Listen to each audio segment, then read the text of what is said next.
నమస్కారం సిటీ వార్తలకు స్వాగతం. దళిత ప్రజా సంఘాలు, దళిత ఉద్యోగ సంఘాలు జేఏసీ ఆధ్వర్యంలో రాష్ట్ర SC commission chairman KS Jawahar అభినందన కార్యక్రమాన్ని నిర్వహించారు. ఏసీ కళాశాలలో చేపట్టిన ఈ కార్యక్రమంలో ఎమ్మెల్యేలు Nakka Anandababu, Naseer Ahmed, APIDC chairman Degala Prabhakar, Lidcap chairman Pilli Manikyarao, TDP నేతలు మధ్యరాల మేనీ తదితరులు పాల్గొన్నారు. దళితుల అభ్యున్నతి తెలుగుదేశం పార్టీతోనే సాధ్యమని ఆనందబాబు, నసీర్ తెలిపారు. ఏర్పడినటువంటి మొదటి రాష్ట్రం ఆంధ్రప్రదేశ్. మొట్టమొదటి ఎస్సీ ఎస్టీ కమిషన్ ఏర్పాటు చేసినటువంటి వ్యక్తి చంద్రబాబు నాయుడు గారు. గతంలో రాష్ట్రాల్లో లేవు, కేంద్ర స్థాయిలోనే ఉంది. జాతీయ ఎస్సీ కమిషన్ ఉండేది. రాష్ట్ర స్థాయిలో ఈ కమిషన్ ఏర్పాటు చేసింది మొట్టమొదటి చంద్రబాబు నాయుడు గారు. 42 రికమెండేషన్లు చంద్రబాబు నాయుడు గారి ప్రభుత్వానికి అందజేస్తే ఆ 42 రికమెండేషన్స్ కూడా ఆమోదించి దాదాపు 17 జీవోలు ఇచ్చినటువంటి వ్యక్తి చంద్రబాబు నాయుడు గారు. దాని ద్వారా వచ్చిందే ఒక జీవో ఎస్సీ ఎస్టీ కమిషన్ చెప్పడానికి నేను గర్వపడతా ఉన్నా తెలుగుదేశం పార్టీ నాయకుడిగా. రాజకీయాల్లోకి వచ్చి ఎమ్మెల్యేగా, శాసనసభ్యుడిగా, మంత్రిగా, ఒక పార్టీకి అధ్యక్షుడిగా పనిచేసి సుదీర్ఘ అనుభవం కలిగినటువంటి దళిత నాయకుడు పెద్దలు జవహర్ గారిని ఎస్సీ కమిషన్ చైర్మన్గా నియమించడం చాలా సంతోషమైనటువంటి విషయం. ఎందుకంటే మనందరికీ కూడా తెలుసు, గత 5 సంవత్సరాల్లో ఏ విధమైనటువంటి ఎస్సీ దళితులకు సంబంధించినటువంటి హక్కుల్ని కాలరాసేటువంటి ప్రభుత్వాలు మనందరం కూడా చూశాం. గతంలో ఎప్పుడూ లేనటువంటి విధంగా బ్రిటిషర్లు భారతీయుల మీద ఏ విధమైనటువంటి దాడి చేశారో గత ప్రభుత్వంలో దళితుల మీద జగన్మోహన్ రెడ్డి గారి పరిపాలన ఏ విధంగా సాగిందో మనందరం కూడా తెలుసు. సరస్వతి ఎడ్యుకేషనల్ చారిటబుల్ ట్రస్ట్ ఆధ్వర్యంలో ఉచితంగా 10th class study materials, notebooks, scholarships పంపిణీ కార్యక్రమం జరిగింది. ఐపీడీ కాలనీలో నిర్వహించిన కార్యక్రమంలో MLA Naseer Ahmed, trust chairman Krishnamraju, మాజీ ఎమ్మెల్యే నంబూరు సుబ్బాని పాల్గొని బుక్స్ అందించారు. విద్యా వ్యాప్తి కోసం పేదలకు దాతలు సహకరించాలని ఎమ్మెల్యే కోరారు. విద్యకు పేదరికం అడ్డు కాకూడదు అనే ఉద్దేశంతో తల్లికి వందనంను అందిస్తున్నట్లు చెప్పారు. కూటమి ప్రభుత్వం విద్యారంగంలో అనేకమైన మార్పులకు శ్రీకారం చుట్టిందని తెలిపారు.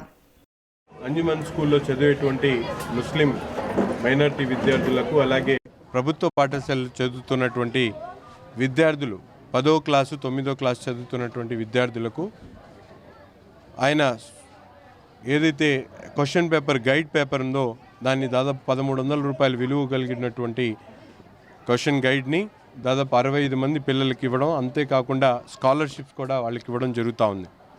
విద్యా వ్యాప్తి కోసం ఒక మంచి ఆలోచనతో ముందుకొచ్చినటువంటి కృష్ణంరాజుకి ధన్యవాదాలు తెలుపుతూ, ఈరోజు ప్రభుత్వం కూడా ఎంతో ఇబ్బందిగా ఉన్న కూడా గౌరవ ముఖ్యమంత్రి గారు మనందరికీ కూడా తెలుసు, తల్లికి వందనం పేరుతో ప్రతి ఒక్క విద్యార్థి చదువుకోవాలి అనేటువంటి ఆలోచనతో రాష్ట్రంలో 65 లక్షల మందికి తల్లికి వందనం కార్యక్రమం అందించినటువంటి పరిస్థితులు.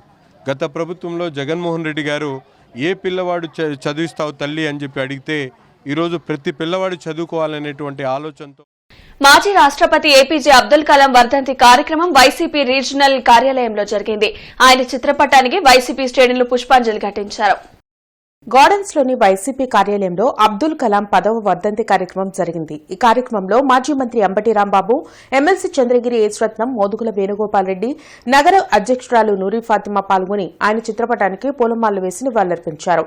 ఈ సందర్భంగా వారు మీడియాతో మాట్లాడుతూ, ఏపీజే అబ్దుల్ కలాం మనకు భౌతికంగా దూరమైన ప్రజల గుండెల్లో నిలిచిపోయారని కొనియాడారు. ఆయన దేశానికి అందించిన క్షిపణుల వలన నేడు ప్రపంచంలో భారతదేశం అగ్రదేశాల సరసన నిలబడిందన్నారు. ఈ కార్యక్రమంలో వైఎస్ఆర్ కాంగ్రెస్ పార్టీ నాయకులు పాల్గొన్నారు. ఏపీజే అబ్దుల్ కలాం గారు ఒక సామాన్యమైన కుటుంబంలో పుట్టి కష్టపడి చదువుకొని సైంటిస్ట్గా ఎదిగి ఈ భారతదేశానికి రాష్ట్రపతిగా నియమించబడినటువంటి ఒక మహోన్నతమైన వ్యక్తి. మనం యాస్పిరేషన్స్ పెట్టుకోవాలి, వాటి కోసం ప్రయత్నం చేయాలి, వాటిని చేరుకోవాలనే సందేశం, ఆయన ఇచ్చినటువంటి సందేశం ప్రపంచంలో మానవులందరికీ కూడా చాలా ఇన్స్పిరేషన్.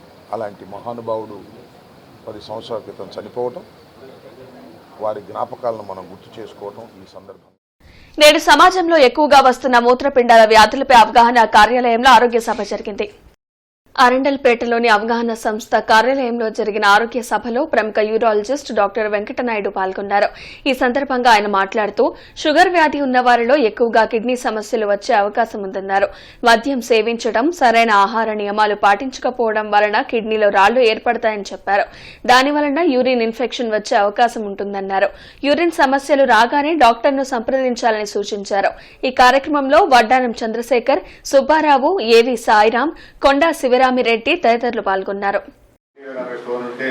అది ఏ సైజులో ఉంది, ఇప్పుడు చెన్నై కనుక ఇప్పుడు 3 to 6 మిల్లీమీటర్స్ 7 మిల్లీమీటర్స్ కిడ్నీలో స్టోన్స్ ఉంటే కరగటం అనేది ఓన్లీ యూరిక్ యాసిడ్ స్టోన్స్ అనేవి కరుగుతూ ఉంటాయి.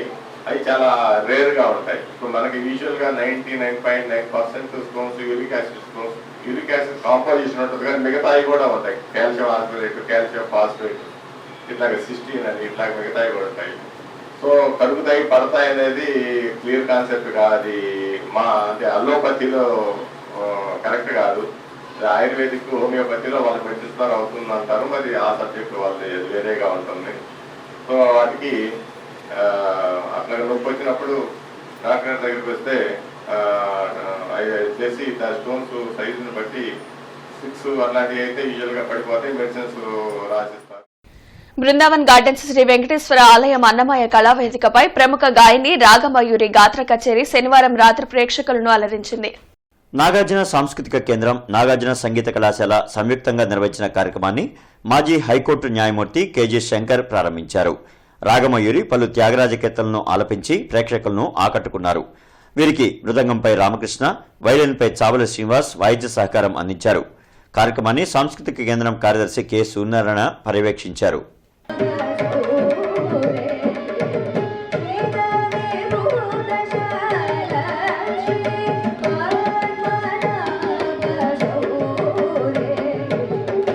వీళ్ళిద్దరూ గ్రేట్ రెస్పెక్ట్. నాకు తల్లి కూతురు అనిపించలేదు, అక్క చెల్లెలు అనిపించారు. సూర్యలక్ష్మి గారు డాటరు, గ్రాండ్ డాటర్ అని చెప్తున్నారు. చక్కగా పాడుతున్నారు. దుబాయ్లో ఉండి సంగీతం చేస్తున్నారంటే, క్లాసికల్ సంగీతంలో ఉన్నారంటే it's a great thing. My blessings to both the children and my best wishes to mridangam and violin విద్వాంసులు ఆల్సో. Thank you. ఈనాటి కార్యక్రమం చేస్తున్నటువంటి రాగమయూరి మరియు వారి డాటర్ అయినటువంటి హాసిని ఎస్పీ వారు చక్కగా వారి గాత్రంతో అందరిని ఆకట్టుకున్నారు. వారి గురించి 2 మాటలు సూర్యలక్ష్మి గారు, మా సంస్థ member. AP Panchayati Raj rural development engineering retired employees welfare association రాష్ట్ర కార్యవర్గ సమావేశం గుంటూరులో జరిగింది. జడ్పీ కాన్ఫరెన్స్ హాల్లో నిర్వహించిన కార్యక్రమంలో పెన్షనర్లు ఎదుర్కొంటున్న సమస్యలపై చర్చించారు. కేంద్ర ప్రభుత్వం పార్లమెంట్లో ఆమోదించిన పెన్షనర్లు వర్గీకరణ చట్టం వల్ల తీవ్ర నష్టం జరుగుతుందని అసోసియేషన్ అధ్యక్షులు బుచ్చిరాజు తెలిపారు. తమకు హెల్త్ కార్డులు పనిచేయడం లేదని, హెల్త్ ఇన్సూరెన్స్ కార్డులు జారీ చేయాలని కోరారు. 12వ వేతన సవరణను పూర్తి స్థాయిలో అమలు చేయాలని పేర్కొన్నారు. అన్ని శాఖల కంటే మా శాఖ చాలా పెద్ద శాఖ. అలాంటి మా శాఖలో కూడా పెన్షనర్ అసోసియేషన్ అని పిఆర్ అసోసియేషన్ ఉంటుంది ఎంప్లాయీస్ తరఫున. అలాగే పెన్షనర్స్ తరఫున కూడా ఈ అసోసియేషన్ ఫామ్ చేసి పెన్షనర్స్ యొక్క ఇబ్బందుల్ని, పెన్షనర్స్ యొక్క అభిప్రాయాలని, అలాగే పెన్షనర్ సలహాలను కూడా ప్రభుత్వం తీసుకురావాలని ఉద్దేశంతో ఈ సంఘం ఏర్పాటు చేయడం జరిగింది. ఈ సమావేశంలో మేము నిర్ణయించుకుంది ఏంటంటే, ఏదైతే కేంద్ర ప్రభుత్వం ప్రవేశపెట్టిన చట్టం పెన్షనర్ల క్లాసిఫికేషన్ తెచ్చారో దాన్ని మేము పూర్తిగా వ్యతిరేకిస్తామో, ఉన్న విధానమే పెన్షనర్స్ ఉన్న విధానమే కొనసాగించాలని, కొత్త పిఆర్సీ వచ్చిన తర్వాత కూడా వారికి లబ్ధిలో ఇది గతంలో పిఆర్సీ ఫిక్సేషన్ ఎట్లా జరిగిందో అట్లాగే జరగాలని కోరుకుంటాం. అలాగే పెన్షనర్స్కి రావాల్సిన డిఏ బాకీలు, అలాగే మన పిఆర్సీ బాకీలు ఇవన్నీ వెంటనే పెన్షనర్స్కి ముఖ్యంగా ప్రభుత్వాన్ని ముఖ్యమంత్రి గారు మేము కోరేది ఏంటంటే, మొట్టమొదటిగా పెన్షనర్స్కి రావాల్సిన బాకీలన్నీ ఇవ్వాల్సింది. ఎందుకంటే ఆగస్టు నుండి సింగిల్ యూజ్డ్ ప్లాస్టిక్ కవర్లను కార్పొరేషన్ పరిధిలో నిషేధించనున్నారు. పర్యావరణ పరిరక్షణ కోసం ప్రభుత్వం తీసుకున్న నిర్ణయానికి ప్రజలు అన్ని విధాలా సహకరించాలని mayor Kovelamudi Ravindra, commissioner police Srinivasulu కోరారు. సింగిల్ యూజ్డ్ ప్లాస్టిక్ను ఎవరైనా వినియోగిస్తే భారీ జరిమానాలు విధించడంతో పాటు అమ్మే వ్యాపారులపై కఠిన చర్యలు తీసుకుంటామని హెచ్చరించారు. ఆగస్టు 1వ తేదీ నుంచి ప్రతి ఒక్క హౌస్ హోల్డ్, అది కమర్షియల్ ఎస్టాబ్లిష్మెంట్ కానీ తర్వాత డొమెస్టిక్ కానీ, ప్రతి ఒక్కరూ కూడా వాళ్ళ ఇంటి నుంచి వస్తున్నటువంటి చెత్త ఏదైతే ఉందో గార్బేజ్ని సెగ్రిగేట్ చేసి తడి పొడిగా వేరు చేసి మన పబ్లిక్ హెల్త్ వర్కర్స్కి ఇవ్వాలి ఫస్ట్ నుంచి. అయితే రేపు ఆగస్టు 1 నుంచి కంపల్సరీ మన గుంటూరు కార్పొరేషన్లో సింగిల్ యూజ్ ప్లాస్టిక్ అనేది బ్యాన్, ఎవరు వాడటానికి లేదు. ఒక ఆల్టర్నేటివ్గా మీరు జూట్ బ్యాగ్ వాడుకుంటారా, క్లాత్స్ బ్యాగ్ వాడుకుంటారా, లేదా ఇంకేమైనా ఆల్టర్నేటివ్గా వాడుకుంటారా చూసుకొని అది మీరు అరేంజ్ చేసుకోవాలి. ఇక దీనికి ఒక స్పెషల్ టాస్క్ ఫోర్స్ పెడుతున్నాము ఒక 25 మందితో. ఈ 25 మంది ఏంటంటే ఎక్కడైతే సింగిల్ యూజ్ ప్లాస్టిక్ మరి గౌరవ ముఖ్యమంత్రి గారి ఆదేశాలు, స్టేట్ గవర్నమెంట్ ఆదేశాలు, జిఎంసీ ఆదేశాల మేరకు చక్కగా జరుగుతుందో వాళ్ళు హ్యాపీగా ఉంటారు. అదర్వైజ్ ఎగనెస్ట్గా ఉంటే మాత్రం చట్ట ప్రకారం వాళ్ళ మీద యాక్షన్ తీసుకోవడం జరుగుతుంది. ఇది ఆగస్టు 1 నుంచి we're going to implement the project. ఈ వార్త ఇంతటితో సమాప్తం. నమస్కారం.